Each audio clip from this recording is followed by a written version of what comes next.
Bonjour, bienvenue dans Enjeux et priorités, le nouveau rendez-vous de la rédaction.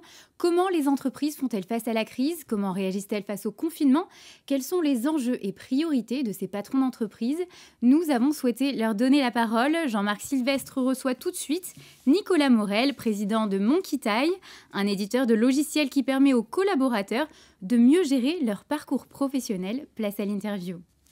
Nicolas Morel, bonjour. Bonjour. Vous travaillez pour les collaborateurs de l'entreprise, mais surtout pour les DRH, qui recherchent des cadres et des gens à embaucher. Des cadres et même des non-cadres. C'est quoi votre spécificité en fait, par rapport à d'autres cabinets qui sont en conseil en recrutement comme le vôtre? Déjà, nous ne sommes pas un cabinet, nous sommes un éditeur de logiciels. Ouais. Nos clients peuvent être des cabinets de conseil RH ou de recrutement. Et aussi des entreprises, PME ou très grandes entreprises également.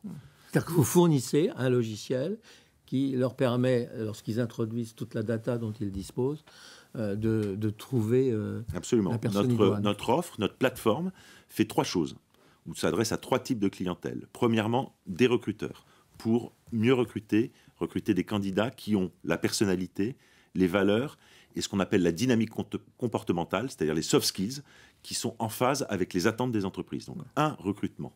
Deux, mobilité interne, plateforme de gestion des talents, pour permettre aux grandes entreprises, ou aux entreprises d'une certaine taille, disons, de mieux gérer leurs talents, de maîtriser leur turnover, de faire baisser ce qu'on appelle le turnover subi, et de permettre à leurs collaborateurs de se projeter dans l'avenir et dans l'entreprise, dans les nouveaux métiers de l'entreprise, dans les métiers à venir. Ça les fidélise, ça. Pardon ? Ça les fidélise. C'est pour les fidéliser, absolument.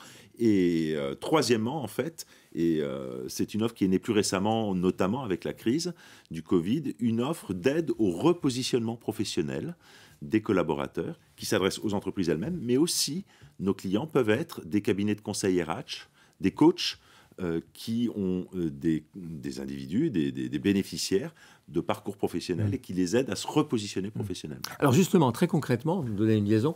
Comment ça s'est passé? D'abord, le premier confinement, quand vous en tirez les leçons, parce qu'on s'était vu, mais juste après, vous en tirez les leçons, et le second aujourd'hui, là, qui s'achève. Alors, je dirais, dans une entreprise du numérique comme nous, le confinement, au quotidien, c'est pas trop compliqué. On travaillait déjà beaucoup à distance. Donc, oui, mais dans le rapport que vous avez à vos clients. En revanche, oui, là, ça change beaucoup de choses. Les clients, on les voit moins. Donc, moi, je suis un peu de la vieille école. Ça se voit sans doute un peu à ma tête. J'aime bien le contact physique et individuel. Donc, de ce point de vue-là, c'est vrai que c'est plus difficile. Mais en fait, toute crise, c'est un peu une banalité de le dire, est porteuse à la fois de risques et d'opportunités. Donc, effectivement, côté risque, côté difficulté, on voit, notamment chez les grandes entreprises, la difficulté à se décider, elle est déjà naturelle, mais alors là, dès qu'il y a une crise, toutes les décisions s'arrêtent et elles sont reportées à l'année prochaine. Oui, alors dans la crise, il y a l'aspect conjoncturel. Bon, il faut passer le moment, mais il y a un aspect structurel aussi, dans la mesure où ça a quand même accéléré des mutations qui étaient en germe. Absolument, absolument. Est-ce que vous avez noté cette accélération et est-ce que vous avez les moyens d'y répondre très rapidement? Oui, dans la mesure où on est dans le numérique et on permet cette digitalisation, cet éloignement physique entre les individus, les recruteurs et les candidats, entre les collaborateurs et les RH, que les process peuvent de manière digitale se dérouler. On contribue aussi, on est tout à fait en phase, en tout cas, avec cette tendance. On a vu arriver de nouveaux métiers.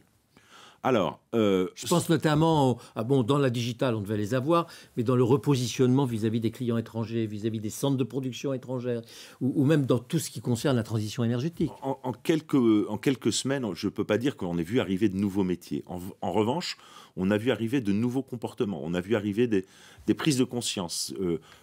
Par exemple, ce troisième segment de clientèle dont je vous parlais, des bilans de compétences, de l'aide au repositionnement professionnel, ont explosé, véritablement explosé. Oui, les gens se sont remis en cause, là. Les gens, voilà.